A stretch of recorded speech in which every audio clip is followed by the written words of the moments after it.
कि बड़ा एक कूप बापी तड़ाग सरोवर जलाशय बनाएं, कि बड़े फलदार वृक्ष उगाएं, कि धरा पर अश्वमेध यज्ञ करें और तभी हमें पुण्य मिलेंगे। ऐसा नहीं है भाई, छोटी छोटी चीजों से भी पुण्य मिल जाएंगे। गंगा जल लवगणिका पीता किंचित धीता भगवद गीता, और उसके बाद तस्य यमा किम कुरते चर्चा, यमराज के यहां फिर आपकी कोई चर्चा नहीं होगी। तो अन्य जितने भी पशु हैं, पंछी हैं, कीट मतंग मीन भृंग कुरंग हैं, वो जितने भी प्रकार के पशु पंछी हैं वे सुंदर होंगे, बलवान होंगे, वो लोकोपयोगी होंगे, वे आदरणीय होंगे। कुछ पशु पंछी तो पूजनीय हैं। एक काग को कितना आदर दिया हमारी संस्कृति ने, या कि देवताओं ने, वो काग भुषुंड बन गए। कि गरुड़ कितना आदर पा गया, वो मांसाहार करने वाला, कि वे भगवान का वाहन बन गया। कि वृषभ की पीठ पर शिव बैठते हैं, मूषक पर गजानन हैं, मयूर पर षडानन हैं, सिंह पर पराम्बा का आसन लगता है।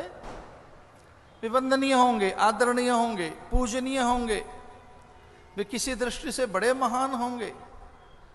पर भैया उनमें चिंतन की, चरित्र की, उस तरह के विकास की, कर्म की स्वतंत्रता, विचार की अभिव्यक्ति और समय के सदुपयोग की उनके पास में संभावना नहीं है।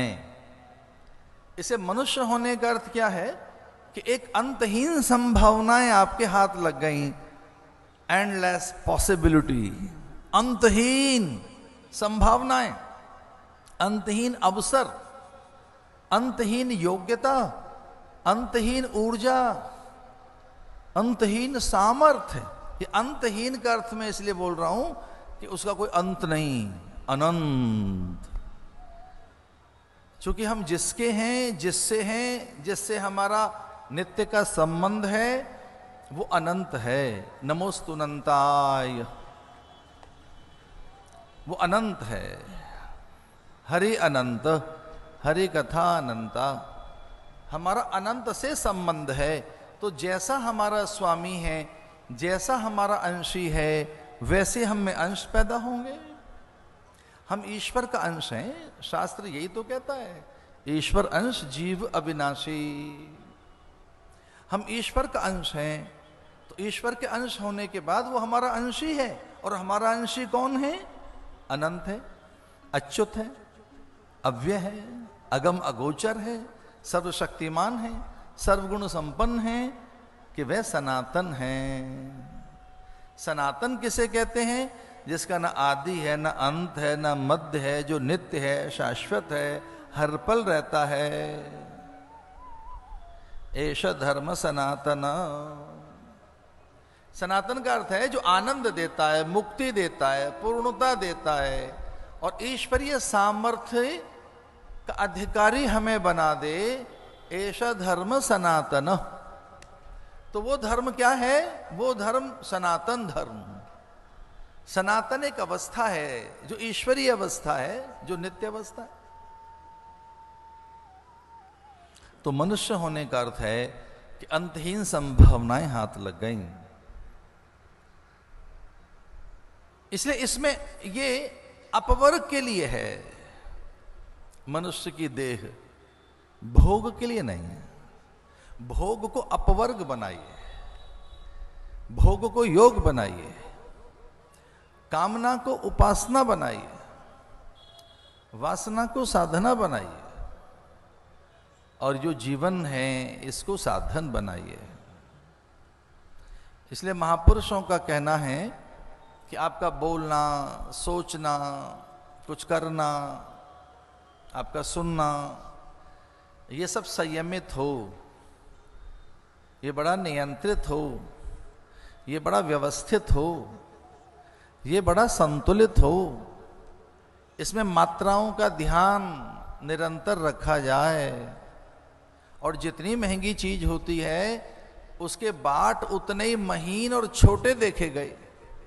जब मैं बचपन में था तब एक दो बार मैंने सुनार की दुकान पर छोटे छोटे बाट देखे सोने के तुलने वाले। मुझे याद आता है कि उस समय उनका नाम तोला मासा रत्ती।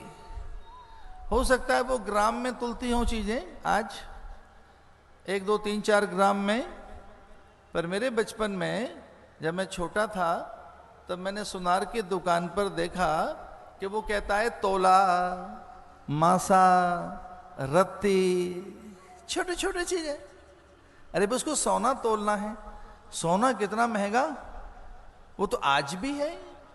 तो जितनी महंगी चीज उसके लिए महीन बाट।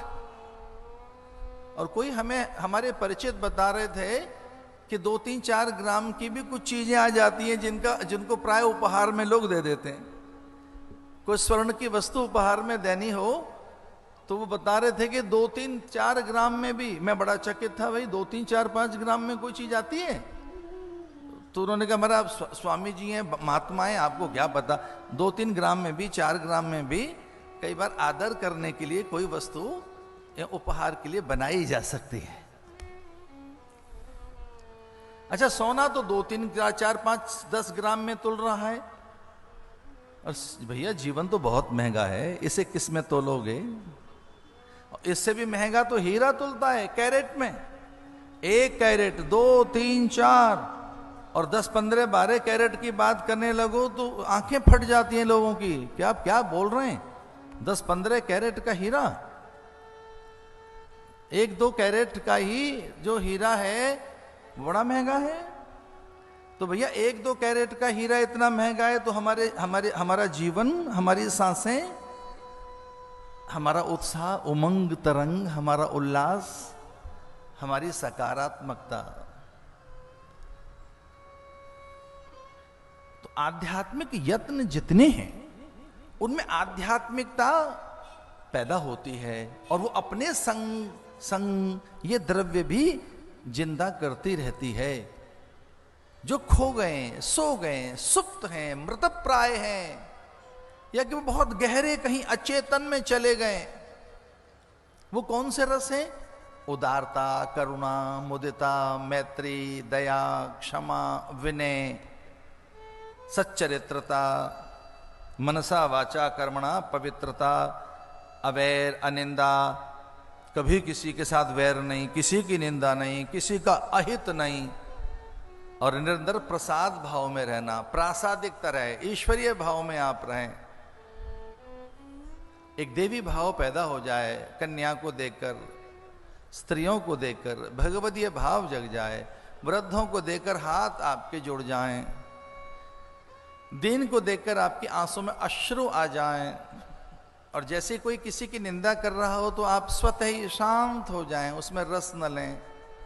आपकी जिह्वा पर निरंतर दूसरों के लिए आदर सूचक शब्द निकलें, या कि इन हाथों में सवेरे खुजली हो जाए कि दूसरों को प्रणाम कैसे करना है, उनकी सहायता कैसे करनी है, और उनका बोझ कैसे छीनना है, उनके सहायक कैसे बनना है। तो ये जो सद्गुण कहां से आएंगे? आध्यात्मिकता से आएंगे। और मनुष्य होने का अर्थ है कि आप अधिकारी बन गए अध्यात्म जागरण के।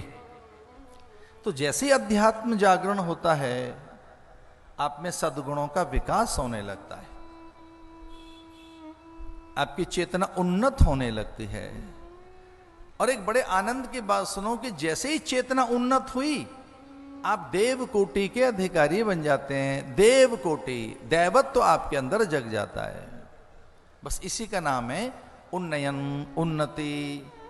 जीवन की उन्नति माने क्या? कई मंजिला भवन बनना नहीं, वो भौतिक उन्नति हो सकती है, लेकिन उन्नति का अर्थ है कि आपके पास औदार्य, पवित्रता, सदाचार, नीति और बड़ा संयम, ये आपके पास है। तो मैं ये कहने का प्रयास कर रहा था कि ये कथा उन सभी अवसर, योग, युक्ति और संभावनाओं को हमारे पास लाकर खड़ा करती है जिससे कि हमारा उन्नयन हो सके और अपवर्ग की सिद्धि हो सके।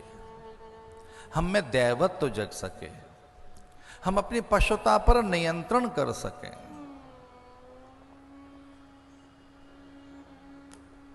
न केवल मानवीयता बल्कि दैवत्व आप में जगे। आपकी चेतना ईश्वरोन्मुखी हो, जो विषयोन्मुखी है, पदार्थोन्मुखी है, जगदोन्मुखी है। जो मन अभी केवल विषयानंद में रहता है वो मन आत्मानंद की ओर जाए। दो प्रकार के आनंद बताए, एक जगदानंद माने विषयानंद और एक दूसरा है ब्रह्मानंद। गुरुजनों की प्रार्थना करते हुए ऐसा कहा गया, ब्रह्मानंदम परम सुखदम केवलम ज्ञान मूर्तिम। जिनके द्वंद्व मिट गए, जिनका अंतःकरण पवित्र हो गया, उनको ही ब्रह्मानंद की अनुभूति होती है। तो ये कथा हमारे अंतःकरण का परिष्कार करने वाली कथा है। धीरे धीरे हमारे अंतःकरण में परिष्कार होता है। आप इन 2-4 दिनों में, अब चौथा दिन है, आपने अनुभव किया कि आपका मन धीरे से कुछ बदल रहा है। तो ये मन में परिवर्तन, बुद्धि में रूपांतरण करने वाली कथा है। हमें सरलता देती है, निर्विषयता देती है, औदार्यता देती है। हम संयम रख सकें स्वयं पर, हमारे भीतर गुणों का विकास हो, हम समय का आदर कर सकें, हम वस्तु पदार्थों को बहुत आदर दे सकें। ऐसी उच्च स्तरीय भावनाएं जगाने वाली ये कथा है। ये सच बात तो यह है कि हमारे बहुत बड़े चरित्र को, जो भगवद चरित्र है, उसे जगाती है, एक अच्छा चिंतन बनाती है और हमारे अंदर वैचारिक भाव, पवित्रता पैदा करती है। परमम पवित्रम, ये परम पवित्रता पैदा करने वाली है। पुनंतु देवजना माम पुनंतु मनसा ध्यया। जैसे ही मन से हम अच्छी अच्छी बातें सोचने लगते हैं, वैसे ही हमें पवित्रता अनुभव होने लगती है। तो हमारे मन में ये पवित्रता के भाव संचरित करती है और भीतर ही भीतर, हमारे भीतर में ये चेतना को परिपक्व करती है रस के साथ, भगवदीय रस के साथ। उर्वा रुक मिव बंधनान मृत्युर्मुक्षीय मामृतात। इस मंत्र में उर्वा शब्द आया है, उसे खरबूजे को कहते हैं उर्वा। तो जैसे ही खरबूजा पक जाता है तो डाल से, डंठल से अलग हो जाता है। ठीक वैसे ही ये कथा हमें रस सिद्ध बनाती है और जगत में से हम अपने आप निकल आते हैं। बहुत जगत की निंदा करके मत निकलना, बहुत निंदा करके कभी मत निकलना जगत से। ऐसा कुछ करो कि अपने आप निकल जाए यहां आप और पता ना लगे। देख लिया दुनिया का सारा नजारा, ना हम किसी के ना कोई हमारा, ऐसे गीत गाकर मत निकलना। ना ना ना, ये अपने आप आपको अलग कर देगी। जब आपको ये पता लग जाएगा कांच और हीरा क्या है, तो क्यों कांच पकड़ोगे? अपने आप आपकी मुट्ठी खुल जाएगी, कांच के कंचे मंटे अपने आप निकल पड़ेंगे कि रेत पकड़ रखा है हमने, मुट्ठी में धूल बांध रखी थी, हाथ में कंचे और कांच लिए घूम रहे हैं। उनकी निंदा करोगे? रत्न दिखे तो अपने आप मुट्ठी खुल जाएगी, वो अपने आप चीजें आपसे अलग हो जाएंगी। उर्वा रुक मिव बंधना, ये वेद मंत्र कहता है कि जो हेय है, निंदनीय है, त्याज्य है, अग्राह्य है, अमान्य है, अपूज्य है, जो बिल्कुल बेकार की चीज है, उसे गांठ बांध के क्यों रखेगा व्यक्ति जब रस सामने होगा। उर्वा रुक मिव बंधनान, वे बंधन अपने आप खुल जाएंगे। मृत्युर्मुक्षीय मामृतात, और फिर आप अमृत के अधिकारी बन जाएंगे। इसलिए इसमें आत्मरस की वृद्धि होती है। बहुत ध्यान से सुनना, कई बार भोजन से पहले वैद्य ऐसा कहता है कि कुछ प्रकार के चूर्ण है, अवले है, आसव है, और ये रसें इन्हें लो, आपके ये एपिटाइजर है, भूख बढ़ाएगा ये। एक आध ग्रास पहले ये लवण लेने से आपके भीतर में, आपके आमाशय में रक्त एकदम छलांग लगाने लगेंगे, जिनके भीतर जठराग्नि मंद हो जाती है, पाचक रस जिनके शिथिल हो जाते हैं, जिन्हें भूख नहीं लगती, तो कई बार वैद्य उन्हें ऐसी औषधियां देता है कि रस जगे, क्षुधा जगे, भोजन के लिए रुचि पैदा हो। ठीक वैसा ही ये कथा जब जाएगी आपके अंतःकरण में, तो भगवद रस जगने लगेंगे, वे छलांग लगाने लगेंगे। और जैसे ही मन को रस आया तो सच मानना निंदा का रस चला जाएगा, आपको अच्छा नहीं लगेगा, आपको गिल्ट फील होगा कि अरे क्या करते हैं हम, फालतू की बातें करते रहते हैं, इधर उधर उनकी निंदा कर रहे हैं। जिन्होंने नहीं देखी संसद, वो संसद की सारी बातें चौराहे पे डिस्कस कर रहे हैं। भाई हमको लेना देना क्या उन बातों से, हमें पता ही नहीं वो क्या है। तो कुछ लोग ऐसी वैसी बातें कर रहे हैं, सोच रहे हैं, उनसे भयभीत हो रहे हैं, अंतःकरण दूषित कर रहे हैं। क्यों? क्योंकि उन्हें रस मिला नहीं है, अभी उन्हें वो रस नहीं मिला। तो ये कथा वैसे रस जगाने वाली है। भागवत में आता है, महाराज उत्तानपाद के 5वें पुत्र प्रियव्रत ने बड़ा महान व्रत किया। आइए कथा में बताएं कि व्रत क्या है। आत्मा राम थे वो प्रियव्रत, उन्होंने प्रियता का व्रत लिया, इसलिए उनका नाम बन गया प्रियव्रत। प्रियता का व्रत जानते हो क्या है? ऑल इज वेल, सब अच्छा है। प्रियता का व्रत क्या हुआ? सब अच्छा है। यही तो प्रियता का व्रत है कि वो सब प्यारे की चीजें हैं, प्रियतम की चीजें हैं, करतार की चीजें हैं, भगवान की चीजें हैं, मानिए सभी राम के नाते। अरे भक्ति में बड़ा गुण है, भक्ति ही पदार्थ को प्रसाद बना देती है। जो कुम्हला गया है, मुरझा गया है फूल, उसे निर्माल्य बना देती है, माथे से लगाते हैं लोग। तो ये सारा संसारी परमात्मा का है। ईसावास्य इदम सर्वम यत् किंचित जगत्याम जगत, इदम सर्वम, ये सब वही है, उसी का है, ये सब उसी का है।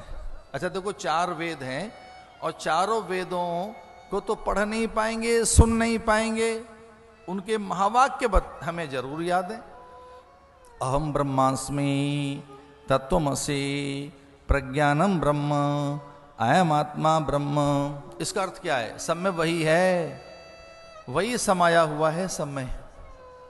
तो जब सब वही है और सब वही समाया हुआ है सब में, तो कितना आदर करें इसका? ये तो भगवान ही है। इसलिए प्रियता का व्रत, सब चीज अच्छी है, सब भगवान की वस्तु है। तो उन्होंने मना किया, हम विवाह नहीं करेंगे। शास्त्र में ऐसा आता है कि जिनको विवाह करना चाहिए वो तो मना कर रहे हैं, और जिन्हें नहीं करना चाहिए वो योग युक्ति लगा रहे हैं कि कैसे हमारा विवाह हो जाए। ये अच्छा नहीं लगा भगवान को। भगवान ने नारद से कहा, भाई आप सन्यासी हैं, साधु हैं, साधु को शादी करते हैं?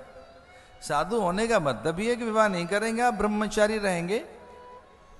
आप योग युक्ति लगा रहे हैं, हमसे प्रार्थना कर रहे हो कि कैसे हमारा विवाह हो जाए।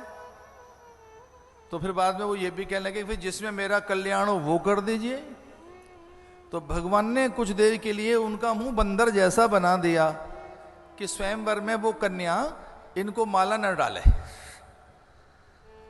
भगवान नहीं, उनके विवाह में अड़ंगा लगा दिया। नारद जी ने बहुत आवेश में भी कहा कि प्रभु आपने हमारा विवाह नहीं होने दिया। खैर बाद में नारद को बहुत अच्छा भी लगा कि जिसमें आपको मेरा हित दिखा, लाभ दिखा, कल्याण दिखा, आपने वही किया। तो नारद जी का भगवान ने विवाह नहीं होने दिया, और जिनको विवाह करना चाहिए वो मना कर रहे हैं कि हम तो नहीं करेंगे। हम विवाह नहीं करेंगे। अब किसने मना कर दिया कि मैं विवाह नहीं करूंगा? उनका नाम है भगवान महादेव, शिव। शिव ने कहा मैं विवाह नहीं करूंगा, पर सब देवता लगे उनके पीछे, आप विवाह करेंगे, उत्तम कोटि की संतानें होंगी, और सच तो यह है कि आपका ही परिवार पूजा जाएगा और किसी का नहीं। वो इतना महान परिवार होगा। गणेश जी की पूजा, मुरुगन स्वामी जिन्हें षडानंद कहते हैं, सुब्रमण्यम स्वामी कहते हैं। अरे दक्षिण में जाओ बड़ा आनंद आता है महाराज, पता नहीं लगता कौन से देवता की बात कर रहे हैं। मुरुगन स्वामी माने कार्तिकेय, षडानंद स्वामी माने कार्तिकेय, सुब्रमण्यम माने कार्तिकेय। गणेश के बड़े भैया षडानंद, उनका नाम है गजानन, और पिता का नाम है पंचानन। पार्वती से पूछा कि इनके तो इतने मुंह हैं और आपका? उन्होंने कहा इनकी बातें सुन सुन के ही थक जाती हूं, एक ही मुंह काफी है। वही मौन रहती हैं बेचारे। पार्वती ने कहा इतनी अच्छी बातें करते हैं, उपदेश सुनाते हैं, ये गजानन, ये षडानन, ये पंचानन, और कभी कभी इनका एक चेला आता है, उसका नाम है दशानन। परिवार पूजनीय। कल्पना नहीं कर सकते आपके राम लक्ष्मण भरत शत्रुघ्न, उनके भी सब बच्चे, और लव कुश आदि के मंदिर हों। बहुत कठिन है ये पता लगाना कि लव कुश की पत्नियों के, उनके बच्चों के नाम क्या थे, कहां मिलते हैं मंदिर उनके। कृष्ण और उनके बच्चों के मंदिर कहां मिलते हैं? कृष्ण के तो मंदिर मिल जाएंगे, राधा कृष्ण के कहां मिलेंगे मंदिर? बहुत कठिनाई से मिलेंगे। रुक्मणी और कृष्ण उत्तर भारत में तो बिल्कुल नहीं।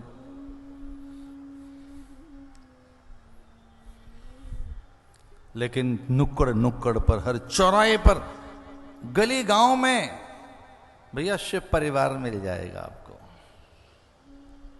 गणेश मिल जाएंगे, षडानन, पार्वती, नंदी, श्रृंगी, भृंगी, वे सब वंदनीय। ये अब जो मैं कथा सुना रहा हूं वो आदर्श गृहस्थ की कथा है। धन्यो गृहस्थाश्रम। हमारे शास्त्र ऐसा कहते हैं कि सबसे बड़ा कोई आश्रम है तो गृहस्थ आश्रम है, जहां से ब्रह्मचारियों का निर्माण होता है, जहां से पुत्र और पुत्रियां पैदा किए जाते हैं। फिर वही उत्तम कोटि के विचारक, मनीषी, पंडित, ज्ञानी, सैनिक बनते हैं, अथवा फिर वहीं से सन्यास की भूमिका निकल कर आती है। तो मना कर दिया प्रियव्रत ने कि हम विवाह नहीं करेंगे। जैसे भगवान शिव को बड़ी कठिनाई से मनाया गया, तो प्रियव्रत को भी कठिनाई से मनाया गया। उसने कहा हम विवाह इसी शर्त पर करेंगे कि मेरी होने वाली पत्नी ये व्रत ले मेरे साथ कि अज्ञानी संतानें हमारी कोख से पैदा नहीं होंगी, हमारे रजवीर्य से अज्ञानी संतान पैदा नहीं होंगे। ज्ञानवान, विचारवान, प्रज्ञावान, शीलवान, गुणवान, सबके हित में सोचने वाली संतानें, परोपकारी, परमार्थी, ऐसी उच्च कोटि की संतानें हमारे गर्भ से पैदा होंगी। मैं तब विवाह करूंगा, ऐसी कोई पत्नी मिले, ऐसी कोई स्त्री मिले जो व्रत करे मेरे साथ उत्तम कोटि की संतानों के लिए। मदालसा की चर्चा आती है। मदालसा बड़ी सुंदर थी, बड़े रूप की चर्चा थी उनकी, और देव रमणियां, देव बालाएं, सुर बालाएं, सच इंदिरा आदि, उर्वशी, रंभा, मेनका आदि बड़ी चर्चा करती थी। भाई कोई मदालसा हुई है धरती पर, बड़ी सुंदर है। इतना तो आप जान ही गए होंगे कि विचार ही व्यक्ति को सुंदर बनाता है। ये तो आपको समझ आ ही गया होगा कि विचार ही व्यक्ति को सुंदर बनाता है, उसके संस्कार ही व्यक्ति को सौंदर्य देते हैं, चरित्र ही व्यक्ति को ऊंचा बनाता है। तो जिनके विचार अच्छे हो जाते हैं, बड़े सुंदर दिखने लगते हैं, वो उनमें बड़ा आकर्षण पैदा हो जाता है महाराज। जिनमें सुंदर विचार हों, पवित्र विचार हों। तो मदालसा बड़ी सुंदर दिखती थी, और जब विवाह हुआ तो उनका घूंघट खोलकर उनके पति ने बड़ी प्रशंसा की कि आप तो बड़ी रूपसी हैं, और मैं कितना भाग्यवान हूं जिस स्त्री की चर्चा पूरी धरती पर है और वो मेरी अर्धांगिनी बन गई। मैं कितना पुण्यवान प्राणी हूं।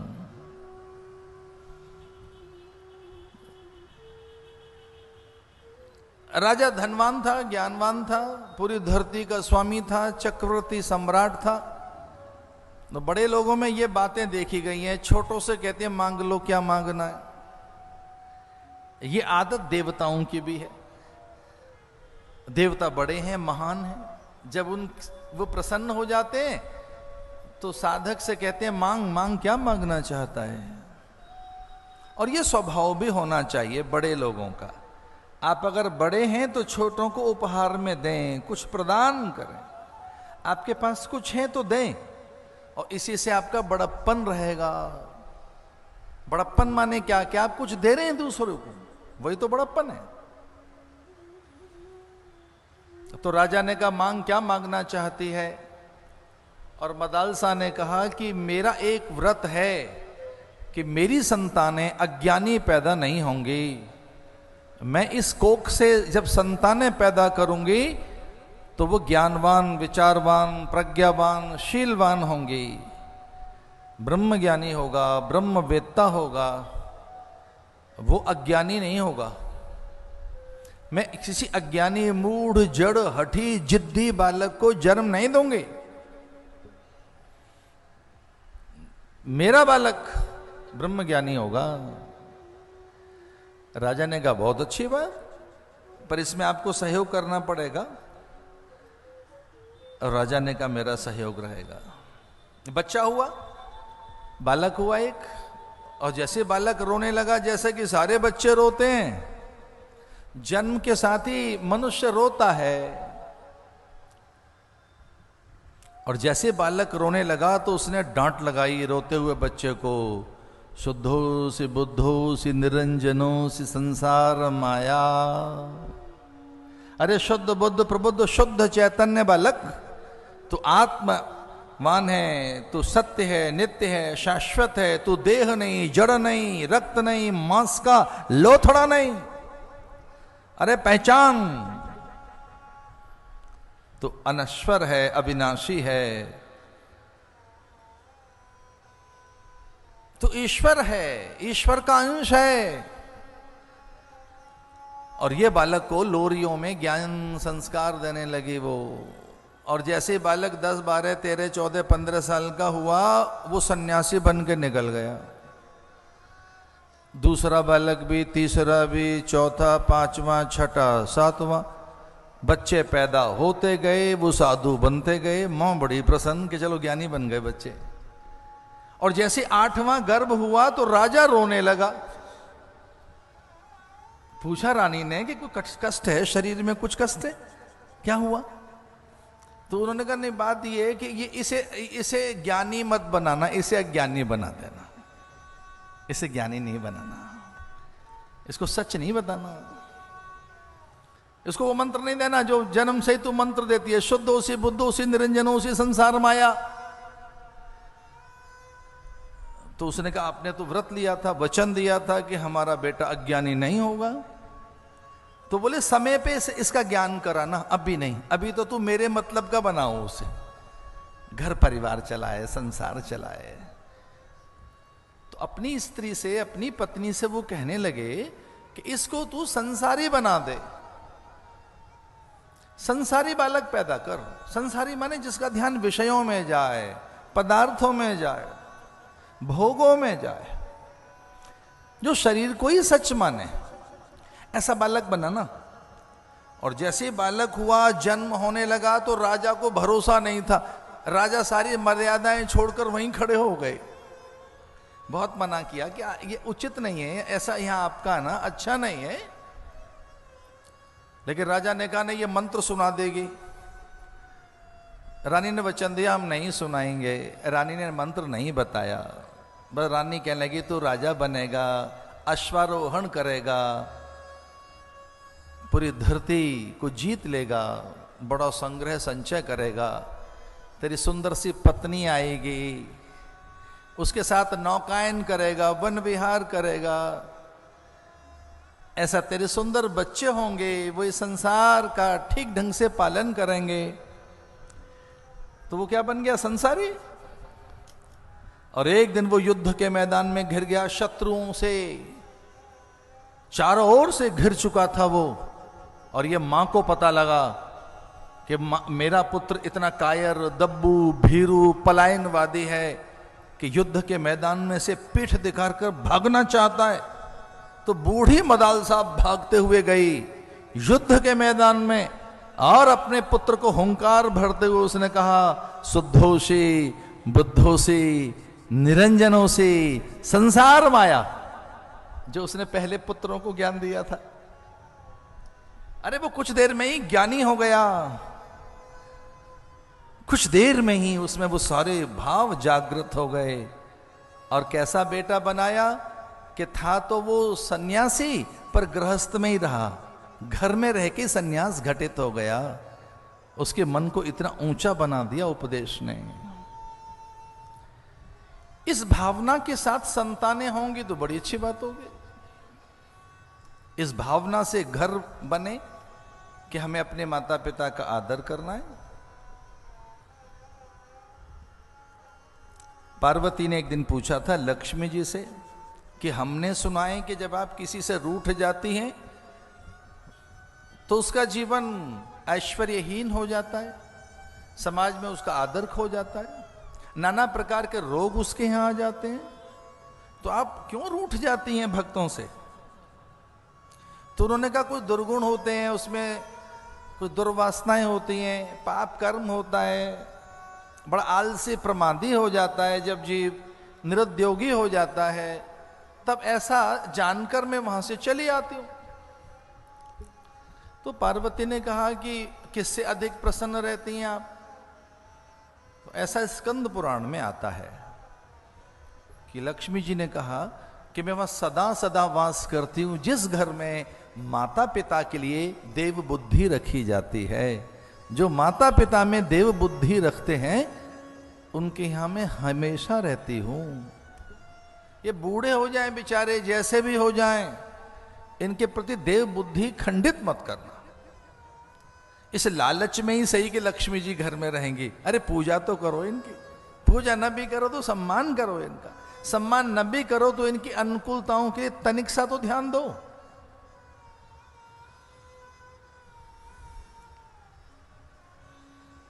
तो महाराजा प्रियव्रत को तैयार कर लिया गया उत्तम कोटि की संतानों के लिए, और उन्हीं में उत्तम तामस रेवत नाम के मनवंतर उनके पुत्र बने। उन्हीं की संतानों में महाराज निमि और ऋषभ देव का आगमन हुआ। भगवान आदिनाथ का, महाराजा निमि के यहां ऋषभ देव आदिनाथ।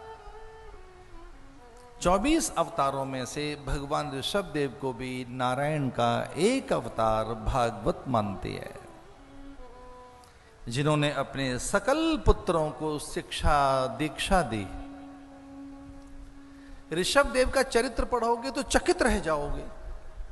अपने पुत्र और पुत्रियों को, संतानों को शिक्षा दीक्षा, शिक्षा को शिक्षा भी कहते हैं, दीक्षा, शिक्षा दीक्षा।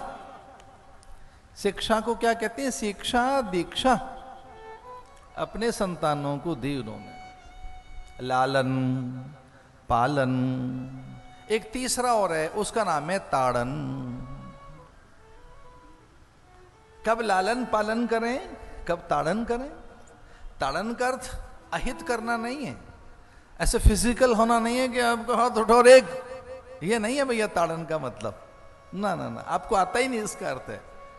यहां तक आप न पहुंचे कि फिजिकल हो जाएं, आप शारीरिक दंड देने लगे, कि झुझलाने लगे, कि कान पकड़ के हिलाने लगे उसे। नहीं नहीं नहीं नहीं, वो बहुत पहले से सजग हों, बताते रहे ये अहित करे, ये ठीक नहीं रहेगा। वो विधि है, वो तो बहुत माता पिता से ही सीखी जा सकती है, उनसे ही जिन्होंने कभी ताड़न की विधि सीखी हो। लालन पालन, और इस प्रकार से उनके 100 पुत्रों की चर्चा है, जिनमें से भरत नाम का एक पुत्र, जिसके नाम से भारत देश है। ये जम्मू द्वीपे आर्यावर्त, इसको आर्यावर्त कहते हैं, जम्मू द्वीप कहते हैं, और इसी को फिर भरतखंड कहने लगे, भारतवर्षे। इससे पहले इस देश का नाम था आर्यावर्त, जम्मूद्वीप, अजनाभ वर्ष। लेकिन जैसे ही भरत इस धरती पर आए तो उनसे इस देश का नाम पड़ गया भारत देश। भरतखंडे भारतवर्षे राजस्थान प्रदेशे श्री गंगानगर नाम के नगरियाम। देखिए कितना सुंदर। दशम्याम शुभ पुण्य तिथ्यो अपराह्न काले, भागवत सुन रहे हैं आप अपने गांव नगर में। पहले ऐसे गोत्र लेकर, मैं किस गोत्र का प्राणी, मेरे माता के माता की माता की माता की माता कौन, पिता के पिता के पिता कौन, मैं किस गोत्र में हूं, मैं किस तिथि ग्रह नक्षत्र में हूं, मैं कहां हूं।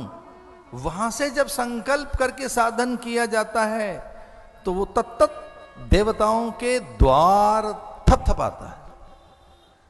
एग्जैक्टली अगर आप कभी गूगल करना जानते हो और उसमें जो एक मैप आया है गूगल में कि उसमें कौन से एल्टीट्यूड पर आप खड़े हैं, कहां खड़े हैं, किस जगह खड़े हैं, ब्रह्मांड के कोने में कहां हैं, यूनिवर्स में कहां हैं, कितने उत्तर की ओर, कितने दक्षिण की ओर, किस डिग्री पर, कौन से एंगल पर आप कहां खड़े हैं, ये हमारा संकल्प विज्ञान है।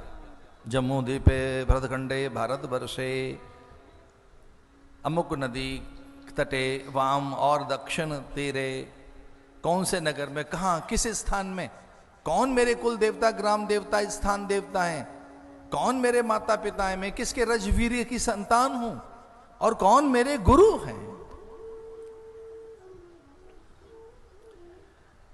इसको अन्यथा मत लेना। कई बार घर की बहू कुछ ठीक नहीं करती थी तो धीरे से बड़ी जिठानियां आदि, सास आदि हौले से एक बात कहती, मां से ऐसा ही सीख कर आई है। इसमें कोई ये बड़ी बात नहीं थी, क्योंकि वो सीधा उसको पकड़ती, इसकी गलती नहीं है, मां से ये सीख कर आई है। मन और बुद्धि को पवित्र करने के लिए ये 2 उपासना बताई गई हैं। चंद्रमा मनसो जाति चक्षुः सूर्यो अजायत। सूर्य और चंद्रमा, सूर्य हमारे दिन भर के कर्मों का साक्षी है, और रात को चंद्रमा, तारे। प्यारे ये मत भूलो कि कोई नहीं देख रहा है, सूरज की किरणें देख रही हैं आपको, सूर्य साक्षी है। हवाएं, दिशाएं, पूरा आकाश, और नहीं दिख रही इस समय वहां के नक्षत्र, निहारिकाएं, तारे, चूंकि प्रकाश बहुत अधिक है, इसे मंद तो होने दो सांझ को, तारे फिर आकाश में खड़े हैं। वो कभी अपने घर चले जाते हैं? कभी नहीं। तारे तो ज्यों के त्यों हैं आकाश में।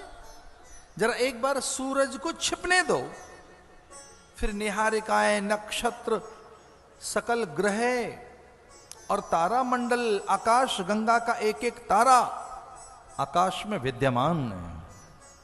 तो जो रात में आप कर रहे हैं उसका साक्षी, उसका गवाह चंद्रमा, निहारिकाएं, नक्षत्र, तारिकाएं, टिमटिमाते तारे हैं, और दिन में जो आप कर रहे हैं उसका स्वामी सूर्य है।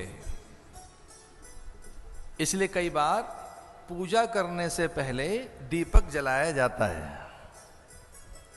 हमारी संस्कृति में प्रकाश के आश्रय में कि वो कर्म साक्षी है, कोई गवाह होना चाहिए।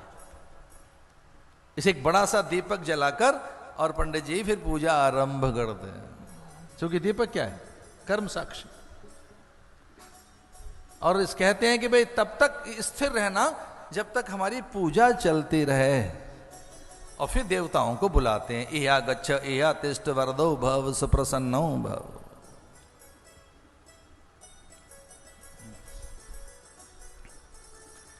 तो दिन का स्वामी, दिन का साक्षी सूर्य, रात का चंद्र और तारिकाएं, और पूजा का साक्षी कौन है? दीपक। पूजा में दीपक को गवाह बनाकर, दीपक को साक्षी बनकर उपासना की जाती है। को गवाह होना चाहिए कि हम क्या कर रहे थे।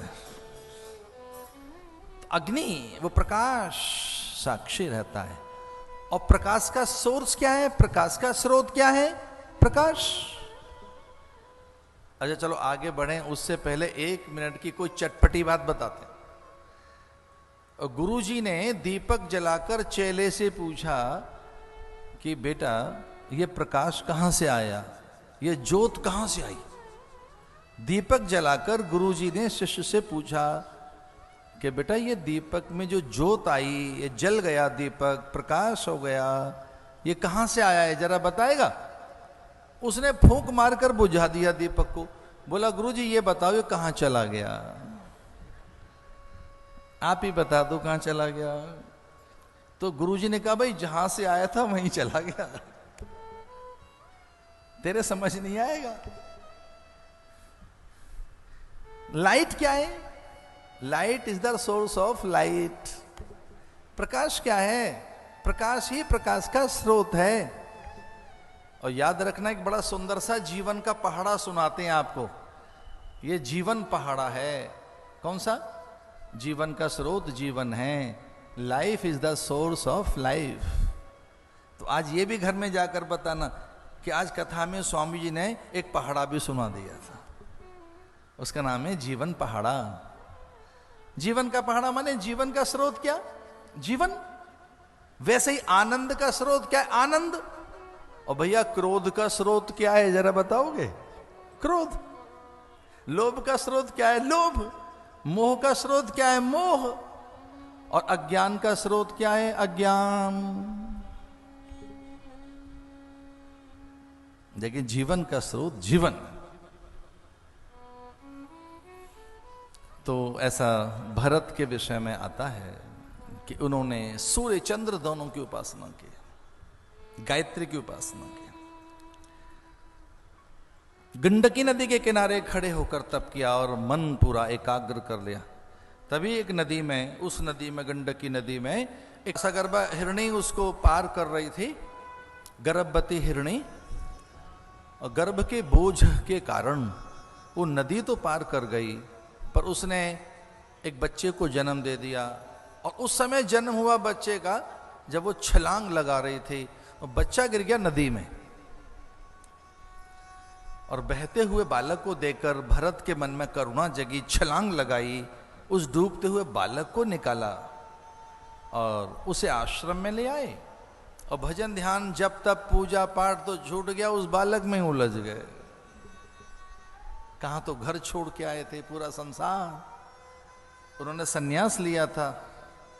अब उस बालक में मन लग गया उनका।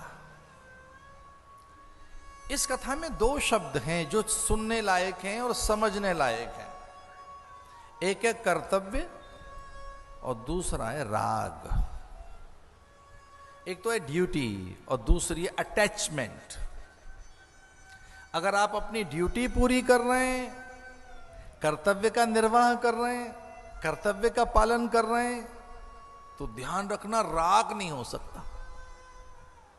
राग कब होता है? आसक्ति कब होती है? जब अपेक्षा होती है।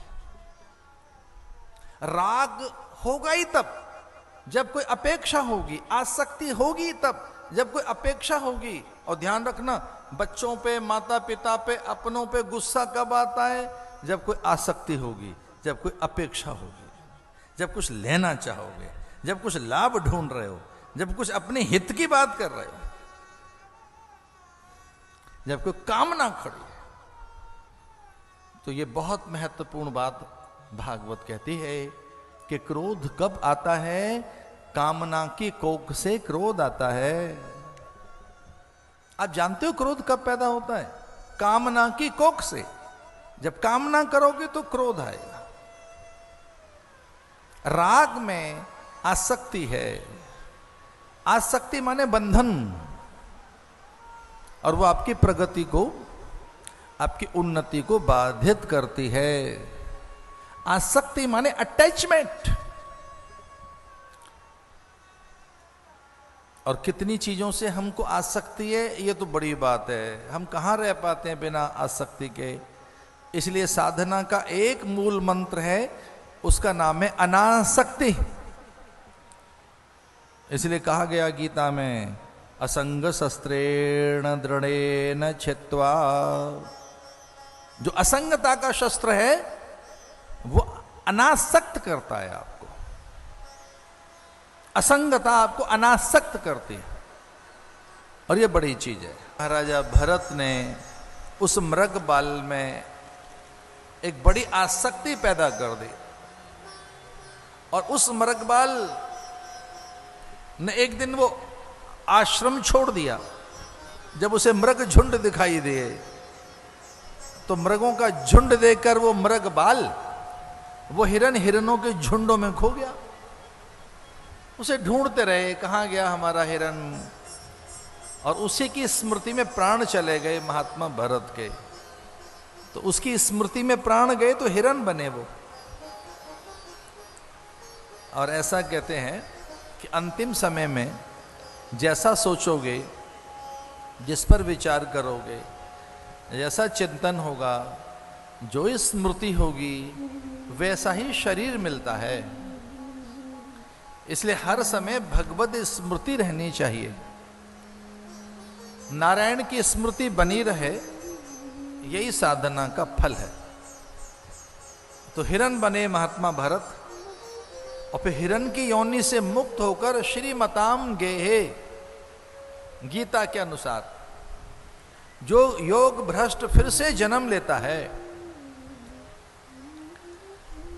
अगर अचानक आपकी साधना जग गई है, जब तप अनुष्ठान नियम व्रत आपको खूब अच्छा लगने लगा है सत्संग, तो यों मान के चलो कि पूर्व काल के हम योग भ्रष्ट हैं। हमारी साधना जो छूट गई थी, जो जप तप ध्यान धारणाएं हमारी छूट गई थी, अब वो पुनः आरंभ हो गई। तो अचानक आपको अगर जप में रुचि जग जाए, सत्संग में रुचि जग जाए, बड़ा अनुष्ठान करने लगो, तो इसका अर्थ है कि पूर्व की आपकी साधना, जो छूटी हुई जो आपकी साधना है, वो सक्रिय हो गई। तो ये इस प्रकार से फिर जड़ भरत के रूप में आए, जो नित्य ब्रह्म के आनंद में रहते थे। ब्रह्म के आनंद। एक कोल भील कोई ऐसे, उनके लिए कुछ ग्रंथों में ऐसा तक आया है, ये साधुओं को बात सुनाते हैं कि प्राय कोल भील ग्रामीण लोग प्राकृत भाषा बोलते थे उन दोनों, और विद्वान शिक्षित सदाचारी संस्कृत भाषा बोलते थे। गांव के लोग प्राकृत भाषा बोलते थे, जिन्हें संस्कृत नहीं आती थे। तो वो अपनी भाषा में कहने लगे कि देखो, संतान नहीं हो रही है राजा को, अगर नर बलि दे दी जाए तो भद्रकाली प्रसन्न होगी, और इसी की नर बलि दे दो। महात्मा भरत को ही पकड़ लाए, न उन्हें राग, न द्वेष, न ईर्षा, देह में भी कोई उनकी आसक्ति नहीं थी। भद्रकाली को प्रसन्न करने के लिए कुछ जिन्हें वैदिक ज्ञान नहीं था, ऐसे को तांत्रिक मांत्रिक पकड़ लाए महात्मा भरत को, और वध स्तंभ पर खड़ा कर दिया। भद्रकाली को प्रसन्न करने के लिए जैसे ही खड़क चलाया कि सर धड़ अलग कर देंगे और इसके रक्त की धार से देवी का स्नान कराएंगे, देवी प्रसन्न हो जाएगी, इसका सर रख देंगे देवी के चरणों में नरबलि देकर।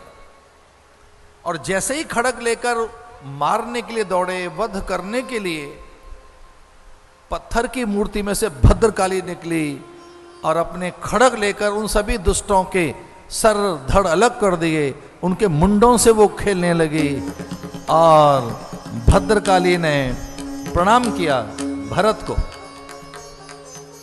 अब कितनी ऊंची अवस्था होगी भरत की कि भरत को यह नहीं पता कि उनका सर धड़ अलग किया जा रहा है।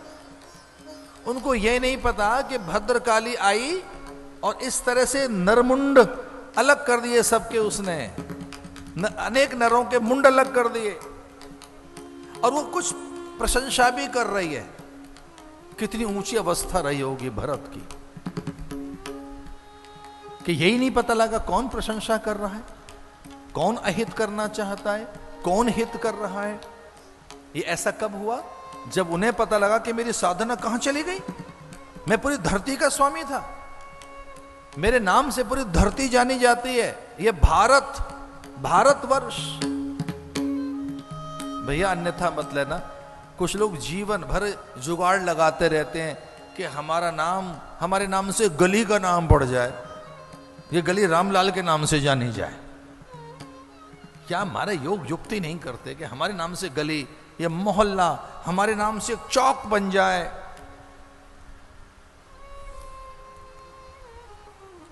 उसके नाम से पूरा देश, भारतवर्ष। वो कहता है कहां मेरी साधना थी और मैं हिरन बन गया। ये जानकर उसने उच्च स्तरीय साधना की, ज्ञान की साधना, और वो भगवदीय स्वरूप बन गया। ब्रह्मविद ब्रह्मैव भवति।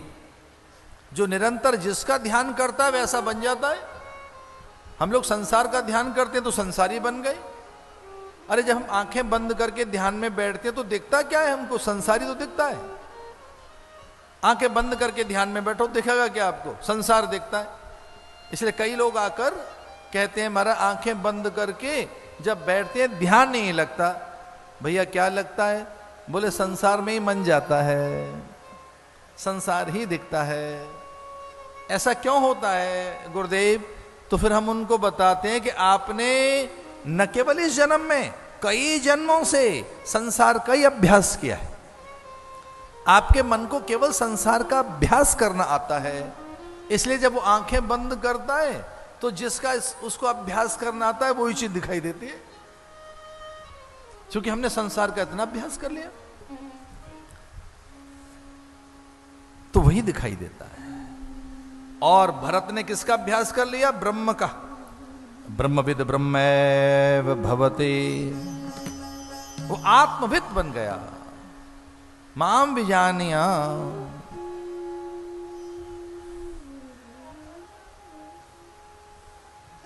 एक बार इंद्र पर आक्रमण किया दैत्यों ने,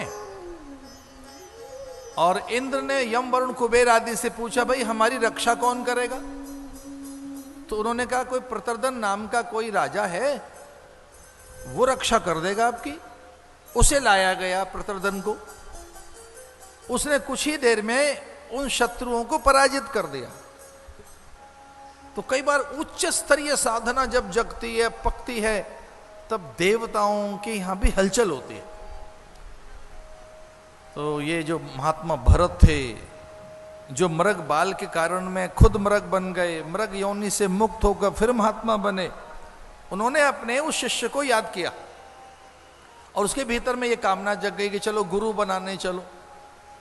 सब काम कर लिए हमने, एक नहीं किया, गुरु नहीं बनाया, तो गुरु बनाने चलो। अब यहीं कई लोग चूक कर जाते हैं कि धन ले चलो, मान लड्डू लेके चलो, या कि उपहार लेके चलो, कि पदार्थ लेके चलो। गुरु से मिलने के लिए एक ही चीज चाहिए और उसका नाम है अहम शून्यता। अहम शून्यता का अर्थ है अहंकार रहित मन, अभिमान रहित मन चाहिए संत से मिलने के लिए। संत मिलन को चाहिए तज माया अभिमान। जब संत से मिलने जाओ तो रीता मन लेके जाओ, खाली मन लेके जाओ, अभिमान छोड़ के जाइए। वो अभिमान के साथ आया, सोने की पालकी में बैठकर, ढेर सारी वस्तुएं लेकर। पालकी में कहार बीमार हो गया, पालकी कैसे चले? सामने गुरु खड़े थे, उन्हीं को पकड़ लिया, इसको कहार बना दो। तो वो कहार के रूप में उनको ही पकड़ लिया गया। और जैसे ही वो कहार बनकर पालकी में आए तो पालकी का संतुलन बिगड़ने लगा। एक तो ज्ञानी का चलना, एक अज्ञानी का चलना, बड़ा अंतर है। ज्ञानी के देखने में, अज्ञानी के देखने में बड़ा अंतर है। वो देखने में 4 कहार जैसे लग रहे हैं, पर 3 एक जैसे हैं और चौथा बिल्कुल अलग है। आपकी हथेली पर मैं 2 चने रख दूं, एक कच्चा, एक भुना हुआ। अगर ज्ञान नहीं है तो आप कहेंगे दोनों चने एक जैसे हैं, इनमें क्या अंतर है।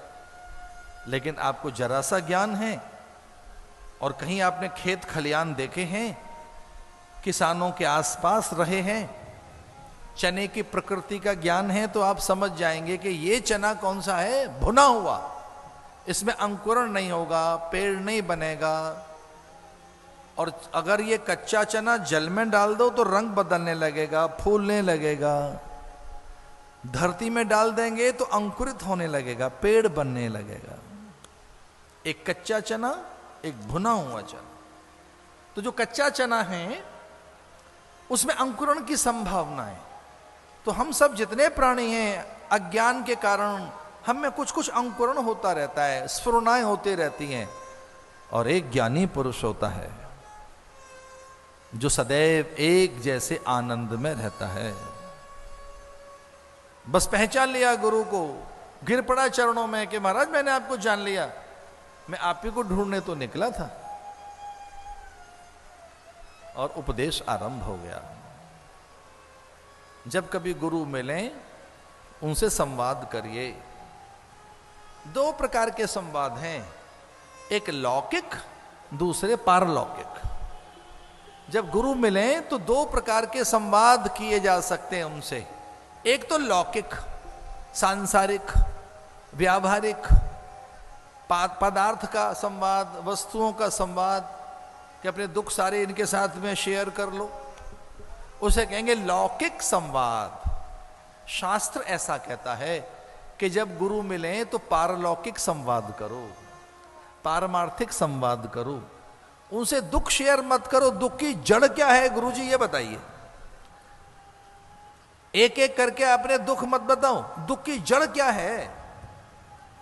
एक नहीं, पता नहीं कितनी प्रॉब्लम है, उनका सोर्स क्या है। तो जब गुरु मिले तो क्या करना चाहिए, पारलौकिक संवाद, पारमार्थिक संवाद, आत्म संवाद अथवा नित्य वचन और शाश्वत सत वचन उनसे सुनने चाहिए। आपकी परेशानियां सुनकर वो तो स्वाभाविक है, परेशान हो ही जाएंगे, आपकी आंखों के आंसू भी पहुंच लेंगे, पेट भी थपथपा देंगे, पुचकार भी लेंगे और सच में परेशान भी हो सकते हैं। लेकिन पारलौकिक संवाद करोगे तो भैया बड़ा आनंद आएगा। तो गुरु किसे कहेंगे, जिनसे संवाद किए जा सकते हैं। परिप्रश्नेन सेवया, ये जो एक परम अस्तित्व है,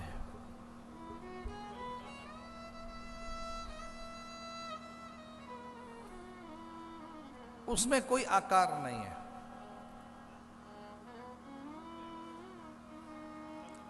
जब कपास का फूल धीरे धीरे निकलता है और उसमें से जब धागा बनता है या कि ये फैब्रिक तैयार हो जाता है या कि इसमें रंग डाल दें, गेरुआ। सरोजिनी नायडू कहती है कि जुलाहा सुबह रंग बिरंगे कपड़े बुन रहा है। सरोजिनी नायडू कहती है कि जुलाहा वो जो बुनकर है सुबह सुबह रंग बिरंगे कपड़े बन रहा है, लाल, हरे, पीले, नीले, गुलाबी, बड़े रंग बिरंगे कपड़े उसने बना दिए। रंगरेज ने रंग दिए, जुलाहे ने बनाए, वो रंग दिए। फिर दोपहर में निकला तो उसने देखा कि अरे ये तो एक ही रंग है, सुर्ख लाल रंग, बाकी रंग सब खो गए, केवल लाल रंग। सांझ के समय मन हुआ कि देखें कौन सा रंग डाला है। सवेरे तो रंग बिरंगे कपड़े थे और दोपहर में केवल लाल रंग। अब देखें अब क्या डाला है। तो जैसे सांझ हो रही थी तो वो केवल सफेद कपड़ा बुन रहा था, अब कोई रंग नहीं डाला उसने। तो पूछा साधक ने कि भाई सुबह तो रंग बिरंगे कपड़े बनाए आपने, चटक रंग, कितने रंग? तो उन्होंने कहा भाई वो बचपन के लिए थे, बच्चों के लिए थे, युवक और युवतियों के लिए, बच्चों को से फ्रॉक बनेंगे रंग बिरंगे। एक बालिका के लिए कपड़े बनाए फ्रॉक, छोटे जो चुन्नू मुन्नू बच्चे हमारे उनके रंग बिरंगे कपड़े बड़े अच्छे लगते हैं। और ये दोपहर में किसके लिए कपड़ा बनाया? बोले दोपहर में दुल्हन के लिए। अब वो बड़ी हो गई है, अब वो छोटे नन्हे मुन्ने फ्रॉक नहीं पहनेगी। क्या पहनेगी? सुर्ख लाल रंग का जोड़ा, विवाह का। और ये सांझ को क्या बनाया है? तो जुलाई की आंखों में आंसू आ गए और उसने कहा कि ये जब नहीं रहता जीव, प्राण जब नहीं रहते शरीर में, उस मृत शरीर को ढकने के लिए कफन तैयार किया जाता है, ये उसके लिए। रंग बिरंगे बच्चों के लिए कपड़े, लाल रंग के युवक युवतियों के लिए, और श्वेत रंग का कि भैया ये उसके लिए। आकार बदलता रहेगा और वो सच नहीं है। गुरु ने एक बात बताई, इस धरती पर एक चीज सच नहीं है, उसका नाम है आकार। आकार सच नहीं होता। जो भी चीज आकार में दिखाई दे रही है, जो चीज देह में दिखाई दे रही है, जो चीज शरीर में दिखाई दे रही है, वो बदलने वाली है। एक और बात, यहां की हर चीज बदलने वाली है। और बिनु पद चले, और बिना जो जिह्वा के, बिना कान के जो सुन रहा है वो कोई और है। अच्छा एक और बात, कान तो आपके रहते हैं, कोई चेतना है जो कान से सुनती है। नासिका तो रहती है पर कोई चेतना है जो नासिका से सूंघती है। कान तो मुर्दे की भी रहते हैं, आंखें तो मुर्दे की भी रहती हैं, वो तो नहीं सुन रहा है। आंखें तो वहां भी हैं, वो तो नहीं देख रहा। कान वहां, वो तो नहीं सुन रहा है। तो कान होने पर भी चेतना नहीं है तो नहीं सुन सकता। ठंड के दिनों में मुर्दे के ऊपर कंबल डालिए और रात भर लोग बैठे रहते हैं मुर्दे को लेकर। एक चौंकाने वाली बात यह है कि जिस कंबल में रात भर लोग बैठे रहे वो तो कंबल होता है गर्म, और मुर्दे पे जो कंबल डाल रखा है वो मुर्दा ठंडा, कंबल ठंडा। कंबल गर्म करता है क्या? नहीं, कंबल तो आपकी गर्मी को सहेज के रखता है। कुछ लोग कहते हैं बड़ा गर्म कंबल है, कंबल गर्म नहीं होता। गर्म कंबल है, गर्म कंबल कहां होता है? कंबल अगर उच्च कोटि का है तो आपकी ऊष्मा, आपके ताप को, आपकी गर्मी को वो सहेज के रखता है, बाहर नहीं जाने देता। जो देह की गर्मी है, जो ऊर्जा है, ऊष्मा है, उसे संभाल के रखता है, बाहर नहीं निकलने देता। और भगवान करे कि ऐसा कभी प्रयोग करने को न मिले आपको। पर सच मानिए, मुर्दे पे जो कंबल पड़ा होता है वो उतना ही ठंडा है जितना मुर्दा ठंडा है, उसमें कोई गर्मी नहीं। कौन सी ऐसी चीज है जो हम में चल रही है? कौन सी ऐसी चीज है? कोई एक तत्व है, उसका ज्ञान कराया, और ये बहुत बड़ा उपदेश है। अजामिल की कथा आती है 6ठे स्कंध में। जो नारी, जो नर्तकी के संसर्ग दोष के कारण अपनी साध्वी जैसी स्त्री का परित्याग कर देता है, संसर्ग दोष के कारण। शास्त्र ऐसा कहते हैं कि सबसे बड़ा दोष ही संसर्ग का है, संग का है। और जितने दोष हैं उसकी निवृत्ति सत्संग से होती है। जितने दोष हैं, जितने विकार हैं, मनुष्य के अंदर जितनी दुर्बलताएं हैं, उनकी निवृत्ति सत्संग से होती है। और अगर सत्संग नहीं है आपके जीवन में, तब संग का दोष लग जाएगा आपको।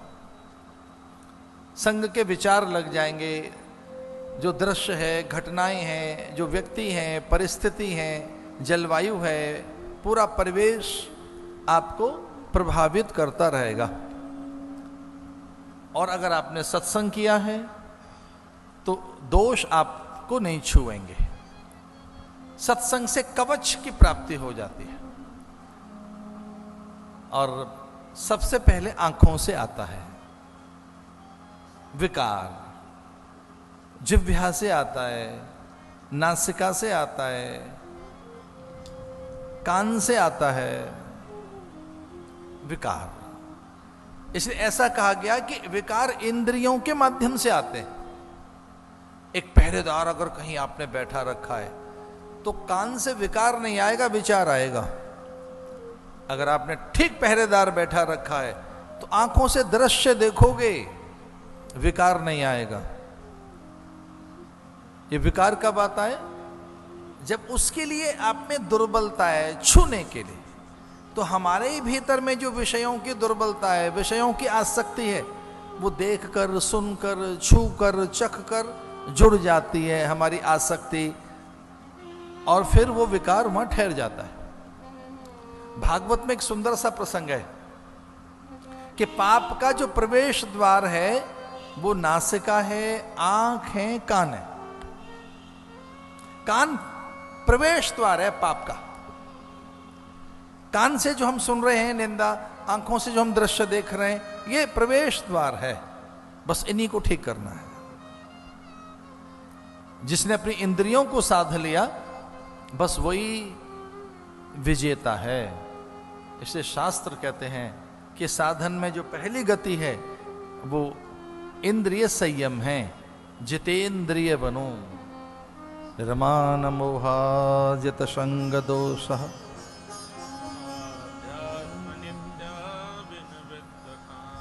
कितनी सुंदर बात कही गई है। अध्यात्म नित्या विनिवृत्त काम, मुक्ता सुख दुख संगो गच्छन्ति मूढ़ा पदमव्ययम्। एक जानकारी आपको बता रहा था, हमारे साधुओं में 15वें अध्याय को पढ़ा जाता है भोजन के समय। ये भी एक चौंकाने वाली बात बता रहे हैं आपको। दोपहर के समय गीता का 15वां अध्याय हम साधुओं के यहां पढ़ा जाता है। गीता के किसी भी अध्याय के अंत में शास्त्र नहीं आया है। 15वें अध्याय के अंतिम श्लोक में शास्त्र आता है। एक जानकारी आपको मैं दे रहा था कि गीता का प्रत्येक वाक्य मननीय है, संग्रहणीय है, वह भगवद वाणी है, जन जन कल्याणी है। उसका एक एक वाक्य और एक एक शब्द में अमृत है। पर ऐसे आपकी जानकारी के लिए बता रहा था मैं, 15वां अध्याय गीता का मर्म है, रहस्य है, सार है, वो उसका रहस्य है। 15वां अध्याय जो गीता में 700 श्लोक हैं, जो गीता में 18 अध्याय हैं, उनमें जो गीता का 15वां अध्याय है, वो 15वां अध्याय शास्त्र वचन है। उसको भगवान ने शास्त्र कहा। और शास्त्र क्या करता है? शास्त्र शासन करता है इंद्रियों पर। शास्त्र किसे कहेंगे? जो इंद्रियों पर शासन करे। और महात्माओं के मुंह से शास्त्र निकलते हैं, संत के मुंह से शास्त्र निकलता है, गुरु के मुंह से शास्त्र निकलता है। शास्त्र ही शासन करना सिखाएगा। किस पे? इंद्रियों पर। ध्यान रहे, अगर इंद्रियों पर शासन करना नहीं आए, इंद्रियों को कंट्रोल करना नहीं आए, इंद्रियों को नियंत्रण करना नहीं आया, उन्हें वशीभूत करना नहीं आया, तो ये तो ऐसी बात हुई कि आप ऐसे घोड़े पर बैठे हैं कि वो जहां ले जाना चाहे वहां जा रहे हैं। अपनी मर्जी से घोड़ा नहीं जाएगा, आपकी मर्जी से। आप किसी गाड़ी में बैठ जाएं, ऐसे हाथ दें तिपहिए को, और वो जो भी ये जो पब्लिक ट्रांसपोर्ट है उसमें जो चलती हैं गाड़ियां इधर से उधर जाने के लिए, बस में और कोई टैक्सी में, ऐसे हाथ दें तो रुक जाए गाड़ी वाला, और आप बैठे गाड़ी में, वो आपसे पूछेगा कहाँ जाना है बाबू, तो आप उससे कभी जहां तेरी मर्जी हो वहां ले जा। आप किसी गाड़ी में बैठ जाएं, और गाड़ी में बैठने के बाद में, तांगे में बैठने के बाद, रिक्शे में बैठने के बाद वो आपसे पूछेगा कि बाबू जाना कहाँ है, तो आप कहेंगे मुझे क्या पता कहाँ जाना है, जहां तेरा मन हो वहां ले जाए। कि मतलब कहाँ छोड़ूं, कि मुझे क्या पता कहाँ छोड़ेगा, जहां तेरा मन हो वहां छोड़ देना। ये कौन सी दिशा में, कि मुझे नहीं पता, कौन सी गली में, कि मुझे क्या पता, हमको क्या मालूम। तो वो कहता है कि थोड़ा आगे छोड़ दूं, कि मुझे पता नहीं आगे पीछे कहाँ छोड़ना है, जहां तेरा मन हो वहां छोड़ देना। ऐसे आदमी को क्या कहेंगे आप, विक्षिप्ति होगा बेचारा वो, तो जिसे पता ही नहीं है। तो हमारी इंद्रियां कहीं ले जाएं, हम वहीं चल पड़ेंगे। वो कुछ देखें, कुछ सुने, कुछ चखें, कुछ समझें, जहां हमें हमारी इंद्रियां लेके जा रही हैं हम वहां जाएंगे। नहीं नहीं, गाड़ी में बैठने से पहले वो तय करता है वहां पहुंचना है, और वहां हमको छोड़ देना, वो पीपल के नीचे ये वो जहां, उस स्थान पे छोड़ देना। फिर से ध्यान से सुनो, गीता का जो 15वां अध्याय है वो शास्त्र है, रहस्य है, और शास्त्र सुनने से शासन पैदा होता है। किस पर? अपने ऊपर। शास्त्र वचन सुनने से, संत वचन सुनने से, ग्रंथों के वचन सुनने से शासन करना आता है आपको। ये जो उपदेश में शाह है, शासन है, वो उच्च स्तरीय शासन। तो अगर आपको मन पे शासन करना आ गया, बुद्धि पे शासन करना आ गया, भटकाव नहीं होगा। गीता के 15वें अध्याय में आता है ये, निर्माण मोहा जित संग दोषः। ऐसी योग युक्ति करो कि आपको संग दोष जीत लें। आप जो देख रहे थे, जो सुन रहे थे, जो इनपुट आपके भीतर आ रहा है इंद्रियों के द्वारा, वो सही नहीं है लाला जी।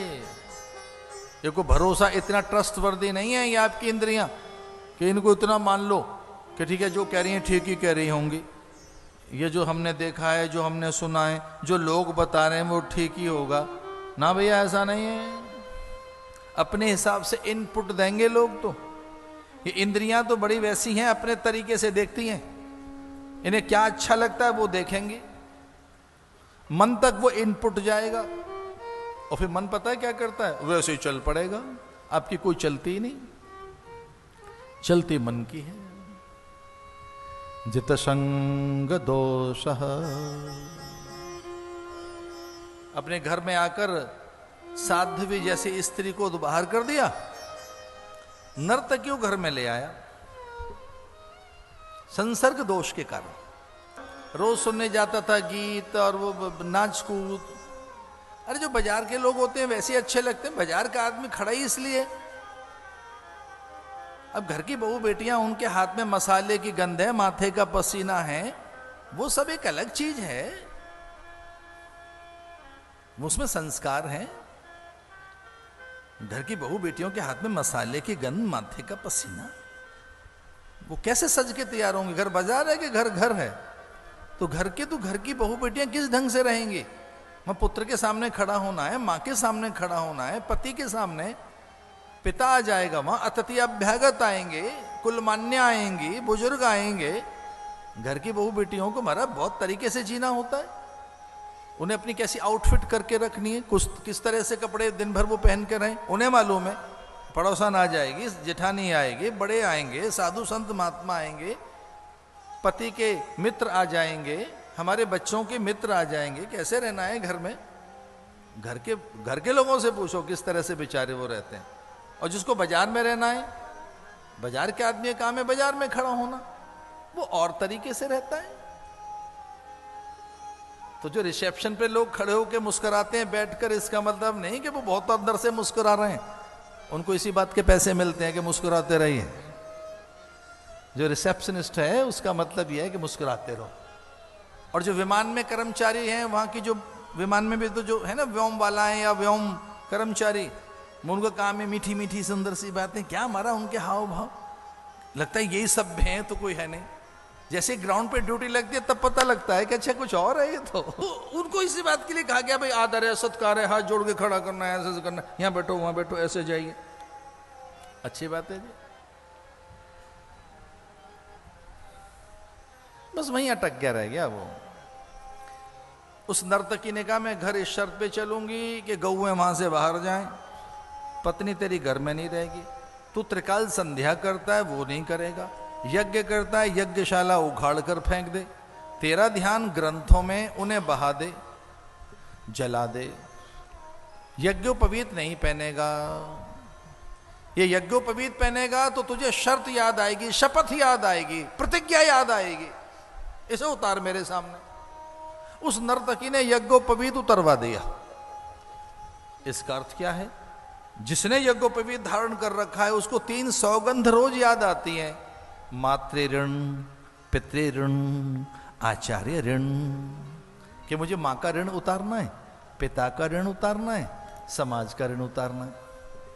और कुछ लोग पत्नी के भी हिस्से का पहनते हैं, 6 उनकी होती हैं, तो पत्नी का भी वो कहते हैं तो तेरे पास तो 6 धागे हैं, 3 तेरे, 3 तेरी पत्नी के, उतारे ने। तो यज्ञोपवीत उतरवा दिया। यज्ञोपवीत होगा तो गायत्री जपेगा, त्रिकाल संध्या करेगा, यज्ञ करेगा, और ये नहीं चलेगा। नर्तकी इसी शर्त पर आई। सुशीला साध्वी यत्र नारायणो परायण। साध्वी जैसी स्त्री, एक सती स्त्री को घर से बाहर कर दिया और दासी को घर में ले आया, वो अजामिल नाम का ब्राह्मण। अजा कहते हैं माया को। तो जो बहुत माया में उलझे रहते हैं लोग, वो भले ही ऐसा न करें पर मन से बहुत सी चीजें घर में ले आते हैं कि वैसी गाड़ी हमारे पास हो, वैसा घर हमारे पास हो, वैसी क्रॉकरी हमारे पास हो, वैसे कर्टेन हमारे पास हो, वैसा कारपेट हमारे पास हो। होता नहीं है घर में, दिमाग में घुसा रहता है। देखो जरूरी नहीं है कि आपके घर में वो आ ही जाएंगे, मन में तो पड़े हैं। तो घर की चीज अच्छी नहीं लगती, जब बाहर की चीज इतना आकर्षित कर दिया, उलझा लिया आपको। कारपेट ऐसा हो, क्रॉकरी ऐसी हो, कर्टेन ऐसे हो, ऐसा कुछ हो, घर ऐसा हो। भैया घर घर होता है जहां ग्राम देवता है, स्थान देवता है, कुल देवता है, इष्ट देवता है, वास्तु देवता है, माता पिता हैं, जहां बहू बेटियां हैं, पुत्र पुत्रियां हैं, जहां पर देवताओं का वास है। घर घर होता है, वो 5 स्टार नहीं होता। और कितने लोगों को हमने ऐसा देखा जो घुमंतु हैं, जिनका देश विदेश में बिजनेस है, और जब घर लौट कर आते हैं महाराज स्वस्थ दिखते हैं, प्रसन्न दिखते हैं, आनंद में दिखते हैं। वो कहते हैं हमारा थक गए बाहर घूमते घूमते। घर में शांति है, सांत्वना है, आश्वासन है, प्रीति है, ममता है, एक दूसरे के दुख छीनने के लिए व्याकुलता है कि भाई इनका दुख छीन लो। कितने घर हमने ऐसे देखे, पूरी पकवान व्यंजन मिष्ठान वहां नहीं बनते, घर में बीमार है, जब ये ठीक हो जाएगा तब पूरी पकवान व्यंजन मिष्ठान बनेंगे। एक व्यक्ति घर में क्या बीमार हो गया, पूरा घर बीमार है, उसकी चिंता में सब रो रहे हैं।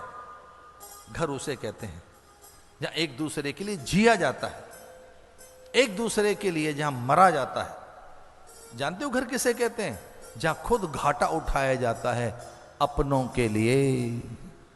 और व्यापार किसे कहते हैं? जहां लाभ कमाया जाता है। दुकान किसे कहेंगे? जहां लाभ कमाया जाता है। और घर किसे कहेंगे? जहां बहू बच्चों के लिए, माता पिता के लिए घाटा उठाया जाता है। समझ में आ गया घर किसे कहते हैं? घर में बेनिफिशियरी बनोगे कि मैं बेनिफिशियरी, दुकान कर रहे हो, घर आइए। घर में पत्नी के लिए, माता के लिए, पुत्री के लिए, बहन के लिए, दादा दादी के लिए, अतिथि अभ्यागत आगंतुक के लिए जिया जाता है। तो जो जितना घाटा उठाना जानता है घर में अपनों के लिए, बाबू उतना ही संपन्न है। वो लौट कर आता है। नेचर कभी नहीं रखती है अपने पास, वो लौटा कर देती है। एक बार किसी के लिए जी कर तो देखो। इसे परिवार में दिया जाता है। क्या दिया जाता है परिवार में? केवल पैसा? नहीं नहीं, संवेदनाएं, समय। आप आकर घर में और को पकड़ो ये बटुआ और ये सारे कार्ड संभालिए और हमारे वॉलेट में से सारे क्रेडिट कार्ड निकाल लो, सारे आपके हैं, लेकिन टाइम नहीं देंगे आपको, हमारे पास कोई समय नहीं है। भैया समय भी देना होगा, संवेदनाएं देनी होंगी। आपको देना आए, मिटना आए। वो घर में दासी आ गई, वो नर्तकी आ गई, घर घर खो गया, घर घर ही नहीं रहा। अभी तो घरों में जाना बंद कर दिया हमने, लेकिन पहले लोग आग्रह करके अपने घरों में आमंत्रित करते, कहते स्वामी जी हमारे घर आइए। तो चलो उनके घर भी हम जाते थे, लेकिन जैसे घर में घुसते उनसे कहते अपने देवताओं के दर्शन कराइए। तो कभी किसी घर जाने का मुझे अवसर मिले तो मैं उनके मंदिर में जाता हूं पहले, वहां पता लग जाता है कि परिवार कैसा है। वहां की पूजा देखकर, वहां के देवताओं को देखकर, वहां के पात्र देखकर वहीं पता लग जाता है कि इनकी पूजा का, उपासना का, साधना का क्रम क्या है, ये साधकें क्या हैं, पता लग जाता है। वो जैसा भी हो, घर में एक श्रद्धा का केंद्र बनाइए। खो गया घर उसका, जब घर में से धर्म पत्नी चली गई, गृह लक्ष्मी चली गई। घर की लक्ष्मी कौन है? घर की लक्ष्मी पत्नी है, पुत्री है, मां है, बहन है, यही तो घर की लक्ष्मी है। और जब घर में जब पत्नी नहीं रही, गृह लक्ष्मी चली गई, तो घर खो गया। वहां नर्तकी आ गई, वैश्या आ गई वहां पर। तो ये दृश्य जब देखा भगवान ने तो बड़े असहज हो गए और मुस्कुराने लगे। एक कोई बड़े भावुक संत मुझे ऐसा कह रहे थे एक बार कि कभी अचानक भगवान का मन करे कि नीचे क्या हो रहा है, और अचानक उनकी दृष्टि घूमते घूमते हम पर आ जाए, उसके स्कैनर में हम आ जाएं, वो स्कैन कर रहा हो, अचानक वो फोकस करते करते करते हमारे पास आ जाए और वो हमें देखे और चौंक जाए कि अरे ये तो बड़े सहज हैं, शांत हैं, सभ्य हैं, शिष्ट हैं, शालीन हैं, ये तो कितने महान हैं। तो उसे अच्छा लगेगा। हम पर जैसी दृष्टि उसकी गई, और अगर हम कुछ गलत कर रहे हैं और उसी समय उसकी दृष्टि चली गई, अरे फिर कोई बचा नहीं सकता, फिर बॉस की दृष्टि चली गई। तो संत पता है क्या कह रहे थे मुझे? राम झरोका बैठ के सबको मुजरा ले, जैसी जाकी चाकरी। जैसा जो कर रहा है उसको वैसा ही मिलता है। तो अचानक भगवान ने नीचे देखा और देखते देखते वो अजामिल के घर में उनकी दृष्टि गई और वो मुस्कुराने लगे। और लक्ष्मी जी ने उनसे पूछा कि जिस ढंग की आपकी मुस्कान है, न तो आप नारद को देख रहे हैं, न सनकादिक को, ब्रह्मा आदि भक्त संत कोई नहीं दिख रहा है। पता नहीं कौन अजीब आदमी आपको दिखा है जिसे देखकर आप बहुत अलग ढंग से मुस्कुरा रहे हैं। तो क्या देख रहे हैं नीचे आप? तो भगवान के मुंह से निकला, बड़ा पापात्मा है, दुष्टात्मा है, पत्नी का तिरस्कार करके भगा दिया, ग्रंथों को आग लगा दिए, गौओं को डंडे मार मार के भेज दिया, माला झोली सब गंगा जी में फेंक दिए। तो लक्ष्मी ने कहा किस कारण? बोले एक रूप की आसक्ति, बस जरा सी, एक शरीर का कोई आकर्षण ऐसा है, उसमें उलझ गया है। तो लक्ष्मी जी बड़ी चतुर हैं, वो जीव के कल्याण के लिए निरंतर निरंतर उधार बैठी रहती है, जीव का कल्याण। आखिर उन्हीं की तो सृष्टि में हम हैं क्या? उस माया के ही तो हम संतान हैं, उसी ने तो हमें रचा है। तो मां ही तो कल्याण करेगी जीव का और बालक का। तो लक्ष्मी जी ने कहा कि अगर आपकी दृष्टि उस पर गई है तो उसका जरूर उद्धार होने वाला होगा। ऐसे दृष्टि आपकी जा नहीं सकती। जिस जीव को आप देख लेते हैं उसका कल्याण कर देते हैं। अब पूछ मैं ये रही हूं कि कल्याण कैसे करोगे? जब किसी जीव पर कल्याण की दृष्टि आपकी जाती है तो क्या करते हैं आप?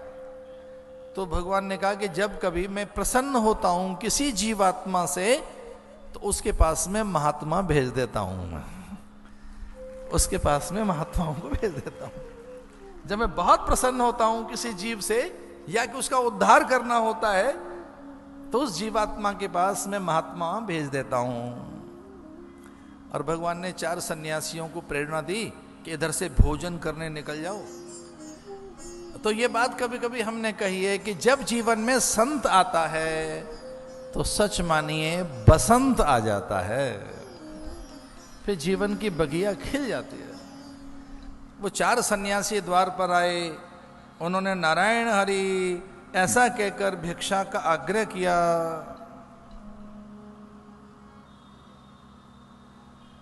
भवती भिक्षाम ददातु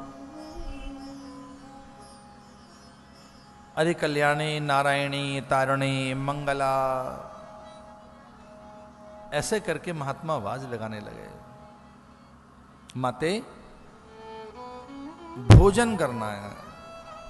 घर में वैश्या वो नर्तकी, द्वार पर गौरवर्ण सन्यासी, उन्नत ललाट, एक अद्भुत दीप्ति कांति, एक अद्भुत उनका संयम सदाचार। वे सन्यासी जिनका मन कभी संसार में नहीं गया था, जो ब्रह्मनिष्ठ थे, ऐसे महापुरुष जो निरंतर भगवत ध्यान भजन में रहते, ऐसे दंडी सन्यासी द्वार पर देखे चकित सी रह गई और मन उसका पवित्र हो गया। साधु नाम दर्शनम पुण्यम, साधुओं के दर्शन क्या किए, मन पवित्र हो गया, मन बड़ा सहज हो गया, सहज मन। उसी समय उसके विकार निकल गए मन के सारे, और बहुत आनंदित होकर कहने लगी कि देखो ये साधु सन्यासी होते हैं जो भिक्षा मांगने आते हैं, और मेरा भाग्य कैसा कि आज यहां साधु आ गए। बसंतों के लिए भोजन बनाने लगे, और जिन्होंने कभी दान न दिया हो, सीधा न निकाला हो, ब्राह्मण न जिमाए हों, संतों को भोजन न कराया हो, अतिथि अभ्यागत आगंतुक का किसी का सम्मान न किया हो, उसे पता ही नहीं होता कैसे करना है। भाई अतिथि की सेवा कैसे होगी? वृद्धों की, रोगी की, बालक की, साधु संतों की, महापुरुषों की। तो महात्मा बड़े विचित्र अनुभव कर रहे थे, पता नहीं कौन है, इसे इतना आता भी है कि नहीं आता, ये कर क्या रही है? भोजन ही बनाना नहीं आता उसे। भोजन बनकर आया तो संतों को समझ आ गया ये दस्यु के घर आ गए हम, चोर अन्न है, इस अन्न में कितनी विकृति है। ये जो अन्न सामने आया है सही अन्न नहीं है, ये चौर अन्न है, हविष्यान्न नहीं। इस घर में कभी यज्ञ नहीं हुआ, तो जिस घर में यज्ञ नहीं होता है, दान नहीं दिया जाता, महापुरुषों का आदर नहीं होता, दूसरों के हिस्से नहीं निकाले जाते, उसे चोरी का ही अन्न कहते हैं, उसे चौर अन्न कहते हैं। चोरी का अन्न कौन सा? कि दूसरों के हिस्से आपने रखे हुए हैं, निकाले नहीं, दूसरों के हिस्से चुरा के रखे, पशुओं के, पंछियों के, अतिथि अभ्यागत आगंतुक के, दूसरों के। तो जिन्होंने सूरज के हिस्से नहीं निकाले और जल घर में रखा है, सूरज का हिस्सा हमारे घर में, गौ का हिस्सा हमारे घर में, साधु ब्राह्मणों का हिस्सा हमारे घर में, देवता पितरों का हिस्सा हमारे घर में, उनका अगर हिस्सा नहीं निकालोगे और वो छुपा के रखा है, इसको पता है क्या कहेंगे? चौर अन्न, चोरी का अन्न है। दूसरों के हिस्से निकालते रहो। देवा भागम यथा पूर्वे संजानना उपासते, किसी के भी हिस्से अपने पास मत रखना। वो अन्न बनाकर, भोजन बनाकर संतों के सामने रखा, उस नर्तकी ने और साधु समझ गए कि हम यहां ऐसे ही नहीं आए, भगवत विधान की पूर्ति के लिए आए। हरि इच्छा बलि ऐसी, जब साधु की नहीं चलती, उनका संकल्प पूरा नहीं होता, अब वो कुछ अच्छा करना चाहें, नहीं हो रहा है उनसे अच्छा, तो ऐसे में साधु पता है क्या बोलता है? हरि इच्छा बलियसी। अब हरि बलवान है इस समय, हमारा नहीं चलेगा कुछ भी। हरि इच्छा बलियसी, अब तो भगवान की इच्छा ही बलवान है, वो ही चलाएंगे अपनी, हमारी नहीं चलेगी।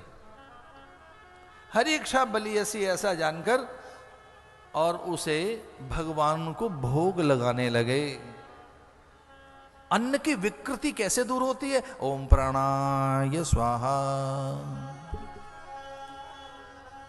ये इस तरह से ये तर्जनी और अंगूठे को ऐसे करके नेत्रों के सामने लाते हुए, आंखें हल्की सी आपकी नीचे झुकी हों और वो न दिख रहा हो पदार्थ जिसको भोग लगा रहे हैं, ऐसे करते हुए ओम प्राणाय स्वाहा।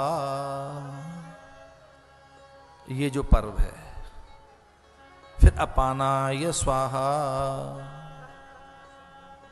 व्यानाय स्वाहा, उदानाय स्वाहा। ऐसे फिर ये पंच पर्वों को करते हुए, शाक्त विधि है कोई है जो पूरी नहीं बताई जा सकती, संप्रदाय का भेद नहीं दिया जा सकता, खाली जानकारी दे रहा हूं मैं आपको। ओम प्राणाय स्वाहा, अपानाय स्वाहा, व्यानाय स्वाहा, उदानाय स्वाहा। इस तरह से ये पंच प्राणों, किसमें प्राण है, जो इसमें अन्न में जो तरंग है उसे शुद्ध किया जाता है, कि वो उसको अर्पण कर दिया हमने। प्राण अपान व्यान उदान समान जो भी है। फिर संप्रदाय के भेद से भोजन के भोग के मंत्र भी है। संप्रदाय के भेद से आप नारायण को भोग लगा रहे हो, गजानन को, शिव को, दुर्गा को, भैरव को, पितरों को। भैया पितर को भोग लगा रहे हो तो कैसे वो अर्पित होगा? देवताओं को भोग लगा रहे हो तो कैसे अर्पित होगा? नारायण को भोग लगा रहे हो तो कैसे अर्पित होगा? और भैया कोई जानकारी आपको न हो तो छोड़ो, एक सीधी सीधी बात बताएं तो एक तुलसी दल डाल दीजिए, आंखें बंद करके बैठ जाओ, और जैसे ही आपने तुलसी दल डाली, उसमें मरकुरी होता है तुलसी में, वो चमत्कार कर देती है। तो जितनी नेगेटिविटी है भोजन में, जो दूषितता है, जो उसमें कुछ वैसा है जो हेय है, जो विषैला पदार्थ है, वो तुलसी उसे सक कर लेती है। किन्हीं के घर में हम भोजन करने गए शुरू में, तो चांदी के थाल के बीचों बीच में सोना का एक हिस्सा था। एक आध बार तो हमारा साहस नहीं पड़ा, और फिर भी जानकारी के लिए हमने पूछा, भाई ये क्या है? चांदी के बर्तन तो बहुत देखे हमने, पर बीच में ये गोल्ड एक बिल्कुल बीचों बीच में, ये क्या है? तो उन्होंने कहा कि इससे अगर विष होगा भोजन में तो ये नीला और हरा पड़ जाएगा कुछ देर के लिए।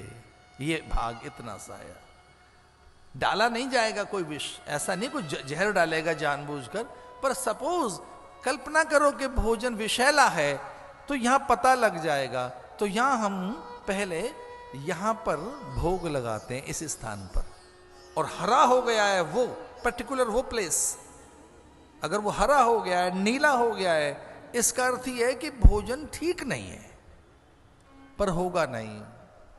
तुलसी दल डाल दिया है तो उस दूषित अन्न को महात्मा भोग लगाने लगे और कहने लगे कि ये तो अन्न हम ले ही नहीं सकते, जब तक तू ग्रहण न करे। तो भगवान का आह्वान करने लगे, ब्रह्मार्पणम ब्रह्मवि ब्रह्माग्नौ ब्रह्मणा होतम अन्नो ब्रह्मा रसो विष्णु। इसमें जो रस है वो विष्णु है। ऐसे कहकर उसका भोग लगाने लगे, और फिर उन्होंने वो प्रसाद लिया। जानते हो क्या हो गया? ब्रह्मज्ञानी को भोजन कराने से 7 पीढ़ियां तर जाती हैं। देव और पितृ प्रसन्न हो गए, उनके यहां तो श्राद्ध ही हो गया एक तरह से, सारे पितृ तृप्त हो गए, सारे प्रायश्चित सिद्ध हो गए।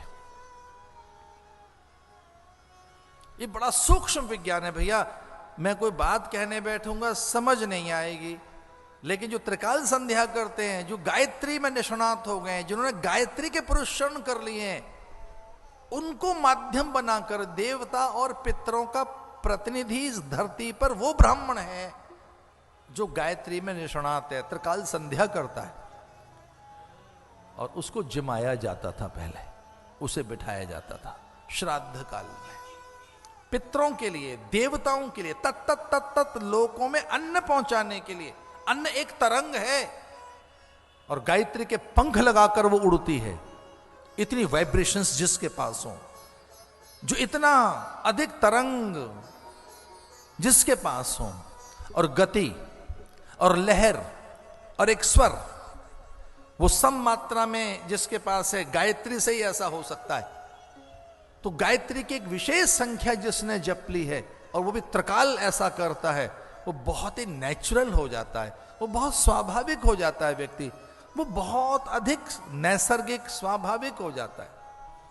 उसके माध्यम से भी कई चीजें उनके स्मरण के लिए की जाती हैं। ये सूक्ष्म विज्ञान है भाई, ये एकांत में बैठ के नहीं समझाया जा सकता। लंबे समय रहो पास में और देखो कैसे कर रहे हैं, तब फिर अपने आप समझ में आएगा। शायद हमको बोलना भी नहीं पड़ेगा। इसलिए कहावत है हमारे यहां साधुओं में, 12 साल रहे साधु की टोली और तब आए एक बोली। 12 साल रहे साधु की टोली और तब आए एक बोली। तो निरंतर जो ऐसा कर रहे हैं साधन, उनके संग में रहने से पता लगता है कि अन्न अन्न क्या है। अन्न से ये जो हवन हम करते हैं ना, तिल का आधा भाग जौ का आधा भाग चावल का आधा भाग शक्कर का आधा भाग घी, और फिर अलग से घी, आधा घी, सम मात्रा में घी, लगभग आधा घी, वो जो मिश्रण होगा, वो जो चुरू बनेगी, वो शाकल्य जो बनेगी, और उससे जो धुआं निकलेगा, वो धुआं जब हमारे रोमकूप को खोलेगा तो पता है क्या हो जाता है? डिस्ट्रेसिंग, रिजुविनेटिंग, और जो सबसे बड़ी चीज है, वो बहुत कम लोगों को पता है कि जो भीतर के विष हैं वो बाहर निकलते हैं। डिटॉक्सिफिकेशन, जो टॉक्सिन्स हैं, जो टॉक्सिन है, जो भीतर विष है, जो मल है, चिपका रहता है मल, उससे ही भजन में मन नहीं लग रहा है, उससे क्रोध आ रहा है, काम बढ़ रहा है, निंदा है, हिंसा है। एक आदमी ने कुछ गलती कर दी, जीवन भर उसे माफ नहीं कर पा रहे हैं, भजन में बैठे हैं, शत्रु याद आ गया है, माला फेर रहे हैं और वो याद आ रहा है, वो याद आ रहा है। ये कौन है वो लोग जिनमें काम कंदर बैठा है? हवन से रोमकूप खुलेंगे, मन तक पहुंचेगा, वो सूक्ष्म तरंग है वो, और वो क्या करेगी? आपको निर्भ्रांत कर देगी। जैसे गाय की चीजें, गाय का दूध, उसका आधा दही, उसका आधा फिर घी, उसका आधा मूत्र, और फिर उसका आधा गोबर का रस। गोबर का रस किसका लेना चाहिए? बछड़ी का। मूत्र किसका लेना चाहिए? बछड़ी का। जो गाय मां बन गई है उसका मूत्र नहीं पिया जाता। पंचगव्य बनाने की जब बात आप करते हैं तो मूत्र किसका लिया जाएगा? गाय का मूत्र? नहीं नहीं, बछड़ी का। और कौन सी बछड़ी का? जो मां नहीं बनी है कभी। जो मां नहीं बनी उसी का मूत्र पिया जाता है, गाय का नहीं।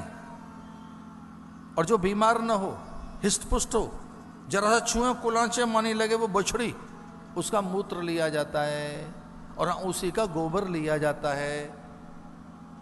दूध तो उसी का होगा जो मां बन गई है।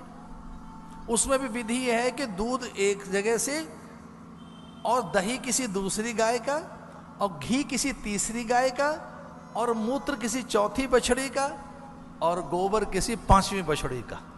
उसमें तो क्रम है पूरा। और वो पंचगव्य जब आप धारण करेंगे तो डिटॉक्सिफिकेशन हो जाएगा जो भीतर के मल हैं। अरे फिर जो भजन में आपका मन लगेगा, बात ही कुछ और होगी। इस धरती पर गाय बड़ी ऊंची चीज है। जब गाय का प्रसंग आएगा तो बताएंगे। अभी तो हम ये बता रहे हैं केवल अन्न का होम कर दिया साधुओं ने। वो अन्न ईश्वर को अर्पित कर दिया उन्होंने, उसी अन्न को होम करके उस अन्न का हवन करने लगे। और किसमें किया? अपने भीतर। उस अन्न की आहुति बनाते हुए वो ब्राह्मण, वो साधु उसका होम करने लगे और उससे जो तरंग हुई, देव और पितृ प्रसन्न हो गए। अजामिल आया और अजामिल को ये कहकर साधु चले गए कि तेरी पत्नी ने भोजन कराया, हम बहुत प्रसन्न हैं, प्रसन्नता के कारण तुझे आशीर्वाद देकर जाते हैं, तेरे घर में बच्चा होगा, उसका नाम नारायण रखना। ऐसा कहकर चले गए साधु। और उस नर्तकी से अजामिल को पुत्र हुआ, उसका नाम नारायण रखा गया। और मरते समय अजामिल ने नारायण नारायण नारायण नाम लेकर और मुक्ति प्राप्त की, भगवत धाम में गया। कभी भागवत पढ़कर देखना, आप रोमांचित हो जाएंगे कि वो कथा है क्या। उसी समय नहीं मर गया था वो, उसके बाद लंबे समय तक जिया वो। जब यमराज प्राण लेने के लिए आए तो चीखने लगा, अपने पुत्र को याद करने लगा, नारायण नारायण नारायण। लेकिन अचानक उसकी पूर्व की स्मृति जग गई, ओम नमो नारायणाय, ये मंत्र याद आ गया। पुत्र में से ध्यान हटकर भगवान में चला गया। ऐसा कहते हैं अजामिल लंबे समय तक जिया और वो नर्तकी भी, और वो सब मुक्त हो गए, दोष मुक्त हो गए। भगवान के नाम में इतनी सामर्थ्य है। पर कब? जब उन्होंने प्रायश्चित कर लिया। इस कथा के अंत में ये कहना चाहूंगा, प्रायश्चित भी मूल है। और प्रायश्चित का अर्थ है पाप की पुनरावृत्ति न करना। जब आप ये कहते हैं कि अब मैं कभी इसे नहीं दोहराऊंगा, वही सच्चा प्रायश्चित है।